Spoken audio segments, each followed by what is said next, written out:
Hello everyone, welcome to our channel again. और आज का हमारा टॉपिक है फिजिक्स क्लास 12 चैप्टर 2 का, जो कि आपके बोर्ड एग्जाम में बहुत इंपॉर्टेंट होने वाला है।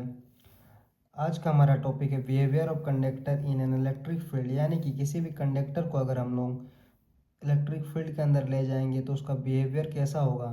तो पहला पॉइंट हम लोग पढ़ते हैं, the net charge inside a conductor is zero, यानी कि किसी भी कंडक्टर को अगर हम लोग इलेक्ट्रिक फील्ड के अंदर ले जाएंगे तो उस कंडक्टर पर नेट चार्ज जो रहेगा वो जीरो हो जाएगा।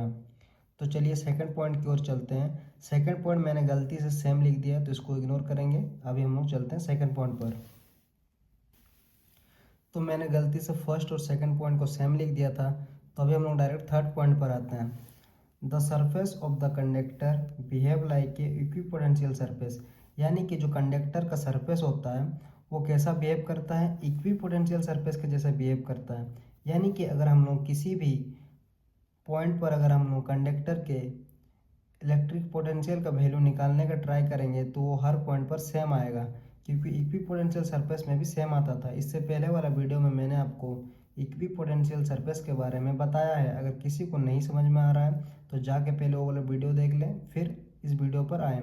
फिर भी मैं ट्राई करता हूँ। इसमें कहा जा रहा है कि देखो, कोई भी कंडक्टर को अगर हम लोग इलेक्ट्रिक फील्ड के अंदर ले जाएंगे तो वो सरफेस जो होगा कंडक्टर का, उसमें अगर हम लोग उस सरफेस पर अगर हम लोग किसी भी पॉइंट को लेकर के अगर हम लोग इलेक्ट्रिक पोटेंशियल का वैल्यू निकालने का ट्राई करेंगे तो वो सेम आएगा। इसीलिए मैंने लिखा है the surface of the conductor behave like way equipotential surface. उसके बाद फोर्थ पॉइंट को देखो, the electric field at the surface is perpendicular, यानी कि किसी भी कंडक्टर को अगर हम लोग इलेक्ट्रिक फील्ड के अंदर ले जाएंगे तो जो इलेक्ट्रिक फील्ड होगा वो परपेंडिकुलर होगा उस कंडक्टर के सरफेस के।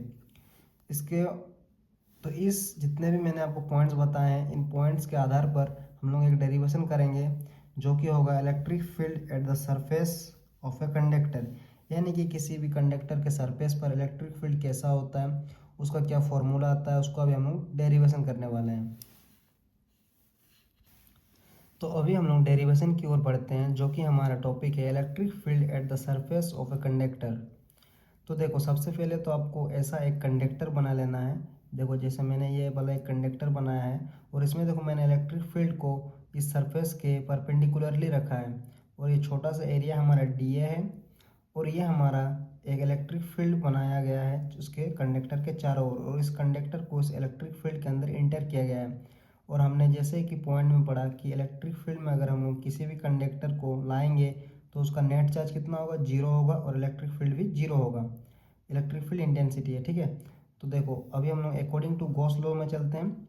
गॉस लॉ के हिसाब से हम लोगों को पता है कि phi equal to Q inside by epsilon naught, ये गॉस लॉ का फॉर्मूला होता है। उसके बाद देखो, E dot D A equal to Q by epsilon naught, यानी कि फाई का जो और एक फॉर्मूला होता है वो होता है E dot D A equal to Q by epsilon naught, ठीक है। तो इन दोनों को अगर हम लोग मिला देंगे तो हम लोग लिख सकते हैं इस डॉट प्रोडक्ट को हटाने से E D A cos theta equal to Q by epsilon naught. उसके बाद ई डी ए कॉस, देखो कॉस थीटा जो है ये 0 डिग्री आ गया, क्योंकि ई और डी ए जो है ये क्या है, सेम डायरेक्शन पर है। देखो, इलेक्ट्रिक फील्ड जो है ये आउटवर्ड डायरेक्शन पर है, और हमारा डी ए जो है एरिया का हमेशा डायरेक्शन आउटवर्ड होता है। तो दोनों का सेम होने के कारण जो थीटा आया वो क्या है, 0 डिग्री। इसीलिए E D A cos 0 degree equal to Q by epsilon naught. मैंने नीचे में लिख भी दिया है कि E and D A are in same direction. उसके बाद देखो, ई डी ए आ गया इक्वल टू, क्योंकि कॉस जीरो का वैल्यू तो पता है आपको, तो ई डी ए का ई डी ए आ गया एंड इक्वल टू आ गया। कॉस जीरो का वैल्यू आपको 1 होता है, तो 1 से किसी भी चीज़ को इंटू करेंगे तो 1 ही आएगा।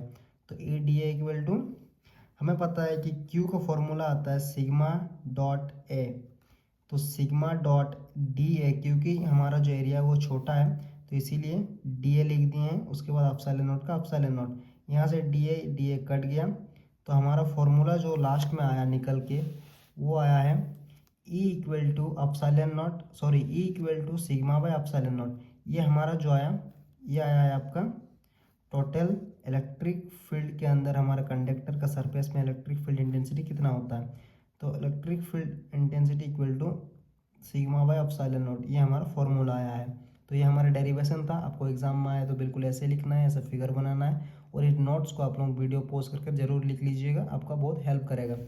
बाकी मिलते हैं अगली वीडियो कर, तब तक के लिए थैंक यू।